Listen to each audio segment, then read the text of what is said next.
Don't watch this video at night. This is spooky, scary story time about the clairvoyant who emailed me telling me about her experience with sleep paralysis that absolutely terrified her. When I read this story, all of my hair was standing on end. This one actually scared me. So her name is Mari. She said I can use her real name for the story. And she said that she's been clairvoyant as far back as she can remember and seen things. She says things because they're always different. They're demons, ghosts, spirits, entities, but it varies. She said because she's been seeing things for so long, she's really desensitized to it and not much scares her. It's usually just listless ghosts going about their business, leaving her alone. On the day she experienced this, she's over at her ex's house. We're calling him Fernando for this story. Fernando decides he wants to take a shower. It's like the middle of the day. She's kind of tired, so she decides she's going to take a nap. His bed is underneath a giant bay window, and so it's pretty bright in his bedroom. His bed is positioned against the wall opposite the door, so when the door's open, you can see down the hallway to the bathroom. So she lays down in the bed, closes her eyes, and she can see the light on underneath the door of the bathroom and hear the water running. She falls asleep for a little while, and then she wakes up. He's still in the bathroom. She can still hear the water running, and she feels something laying next to her on the pillow, but he has a small dog, and it's not uncommon for the small dog to lay on the pillow next to her head. So she tries to turn to pet Fernando's dog and realizes she can't move because it's sleep paralysis. She's not immediately scared because she said sleep paralysis happens to her 4 to 5 times a month, and she knows how to get out of it, which is just to think positive and pray. And she said she's not really ever terrified, but this time something just felt off. So she uses her peripheral vision to see what's next to her, and she just sees long fingers shuffling a deck of cards next to her ear. She said it was so close that she could feel the air moving on her ear from the card shuffling. She notices the fingers are covered in gray skin, and this terrified her. Then she realized she could not get out of the paralyzed state because she had said earlier that the key had always been to stay calm and not be scared. She tries to call out for Fernando, but she can't get anything out of her mouth, and so in her head she's just going, Fernando, Fernando, Fernando. She then said the thing leaned over her ear and whispered in a disgusting, mocking tone, Fernando.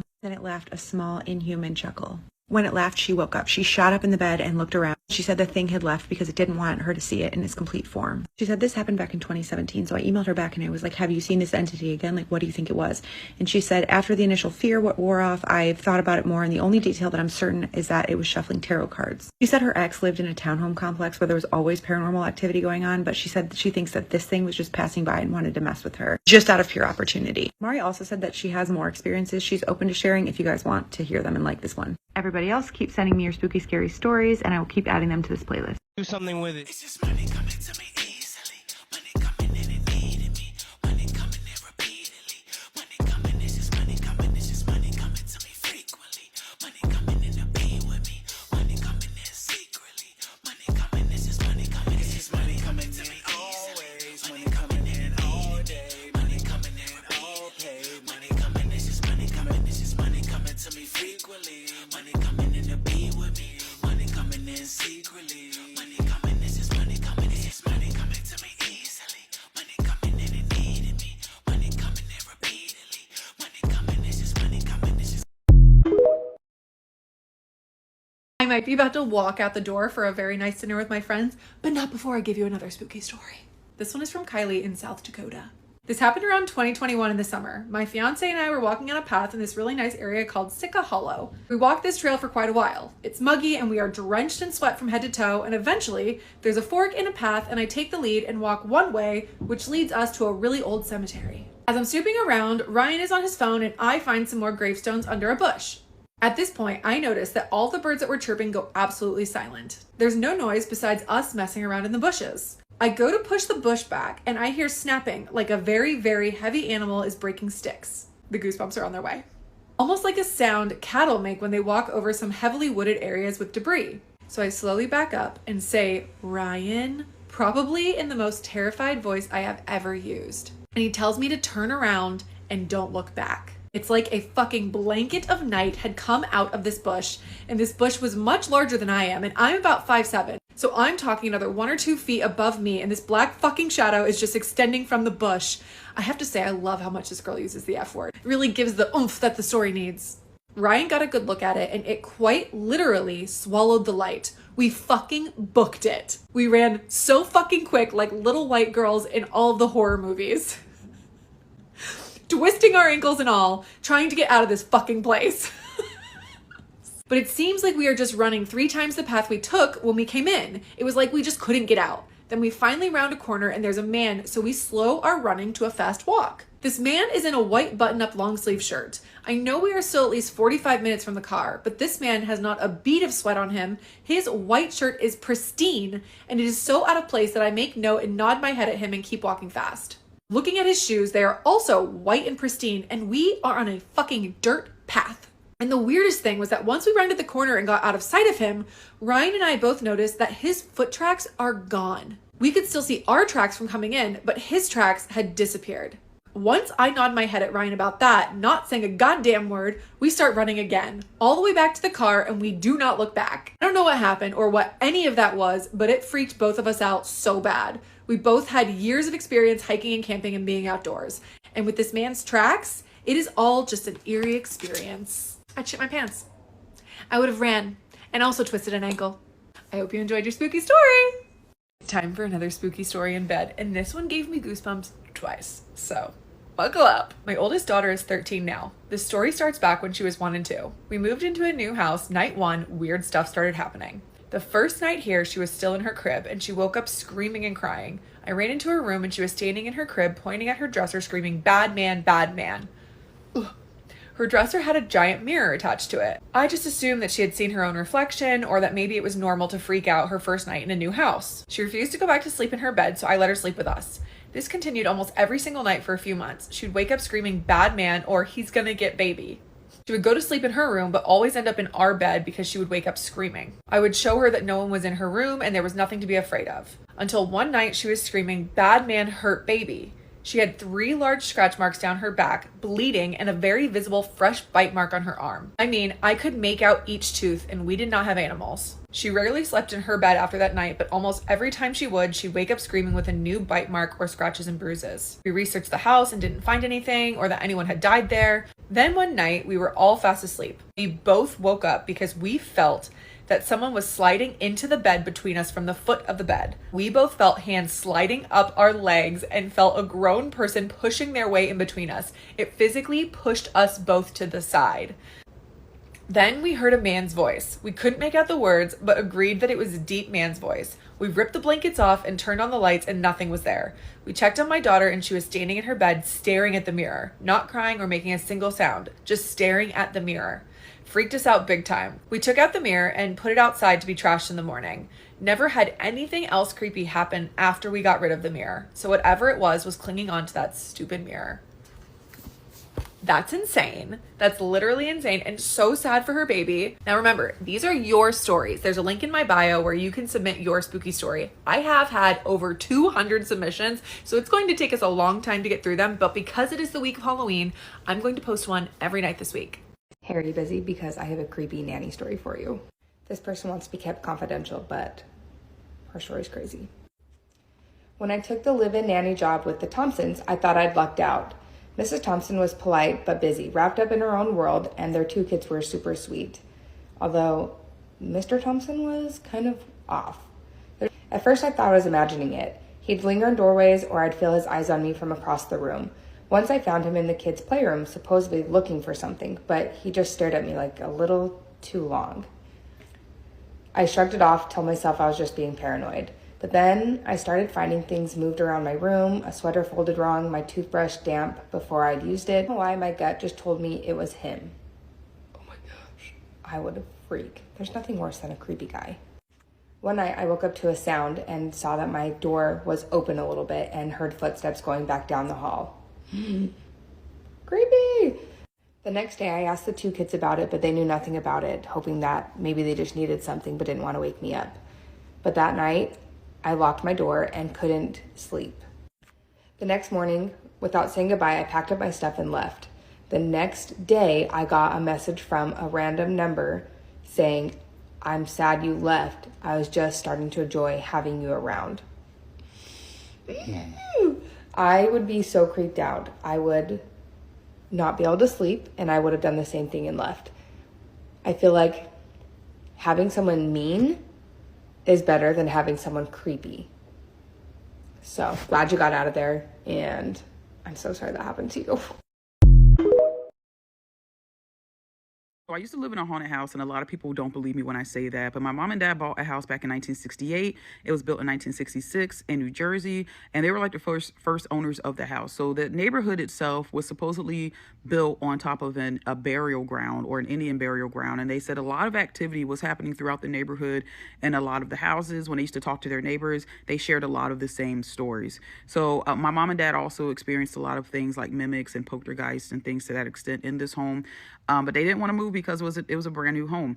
My mom stopped sleeping in the bedroom with my dad for as long as I remember, and the reason why is because she didn't feel safe in that room. She didn't feel safe on that part of the house. So when I was brought into the picture, I have I have 6 other siblings. I remember one night that I was in my mom and dad's room. I don't know why I was in there.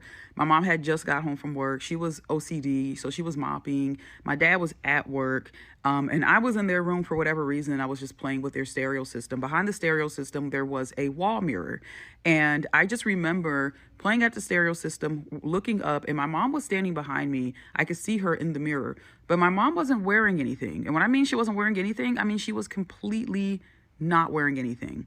So I turn around thinking this is weird as shit, and I look, and my mom's not there. She's not behind me. So I turn back around to look in the mirror, and she's still standing there. So I run as fast as I can out the room, hit my knee on our couch, start crying. My mom's like, don't go in there. That's why I don't go in there. The only person that slept in my room, in that room, was my dad. Nothing bothered him. There was another, night where our power went out for whatever reason. I think it was a bad storm. And my mom was telling us some stories that, trying to keep us busy, occupied. And we heard a crashing sound. It sounded like our ceiling fan in the kitchen had fallen out of the ceiling onto the floor. Glass went everywhere. So my dad comes out of his room that he was in. He's like, oh my God, like I got to clean this up. And my mom's like, yeah, well, watch your feet, don't walk in there with no shoes on. There's glass on the floor. So he goes to bend the corner to go look. He goes back in his room and he doesn't say anything. He closes the door.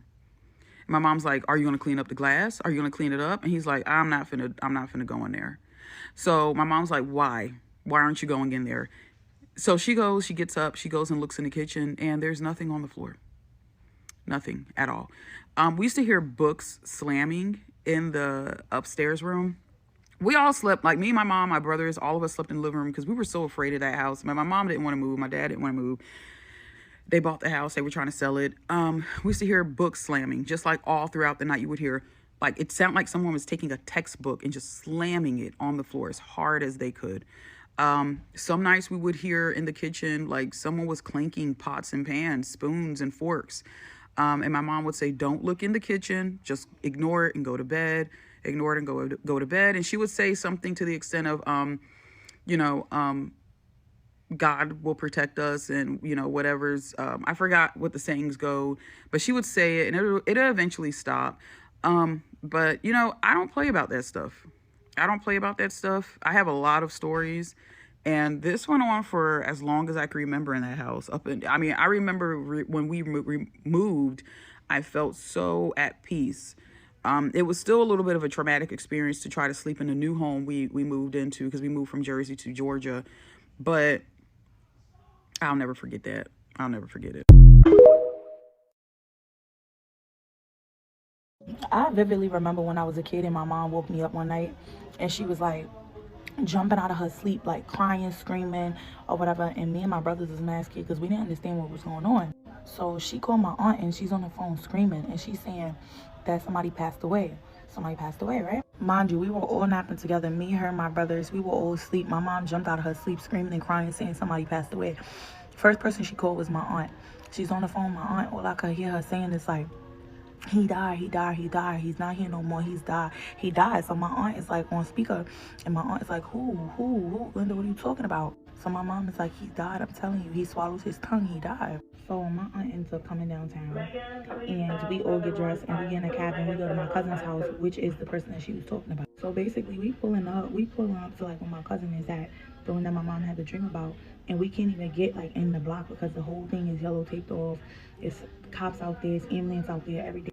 Y'all, I promise y'all, we gets out the cab on the corner and then we goes under yellow tape. My mom is like basically trying to tell them like, oh, y'all live in this building, I live in this building, so they let her go. They let all of us go. Y'all, while we get upstairs and all the ambulance and stuff is coming out of my cousin's house. So my cousin mom was in the kitchen or whatever, my mom, and she was crying, and my mom was like, what's wrong? Like, you know, I like vividly remember this shit. My mom was asking her what's wrong, and she looked directly at my mom and she said, such and such died. And my mom was like, oh my God, are you serious? And she was like, yes. And my mom was like, hi, what happened? And she was like, he swallowed his tongue. He had a seizure and he swallowed his tongue. To this day, I can't wrap my head around that shit. How my mom had a dream about that shit. And then we go over there and he had really died from swallowing his tongue from having a seizure.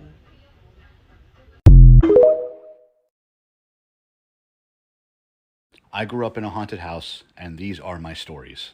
The mimic was an entity that dwelled in the house. And it would do literally what its name is. It would mimic people's voices, but in a very odd and specific way. Mimic someone's voice exactly to a T, but it would sound like it's in low volume. Picture someone turning on the TV and watching it like at 5% volume. That's how low it would sound. It sometimes would sound like it's in the next room next to you, but it's still at that very low volume. Even if someone was like screaming, it sounded very low, like, hey, help. Like very, very low. I don't know really where it came from or if it was already in the house we moved in, but I do have a feeling it manifested the night my sister saw the old woman in her bedroom. On that night, while my sister was inside being terrified by the old woman, my mom and her friend were outside discussing, you know, work and retail life, as you do when you work in retail. While they were talking, they heard someone like mocking them. That was spooky. Sorry. They heard someone mocking them from the back of the garage. Best way I could describe it is my mom would say something like, hey, how was your day? And it would literally sound like, from the back of the garage. And they were hearing this and they're like, what the hell is that? So as two Latina women who are fearless, what did they decide to do? They decided to go investigate. You know, like they're thinking, oh, someone's in the yard, because they heard it clear as day, someone mimicking every single time they said something. And when they went to the back of the garage, nothing. There was like nothing there. And they're like, huh, well, it's late. You know, it's like 3:30, 4 o'clock in the morning. Maybe we imagine it was a long day at work. And then they would hear from now the front of the garage, like just mocking them every single time they said something. And they went to the front of the garage to check it out.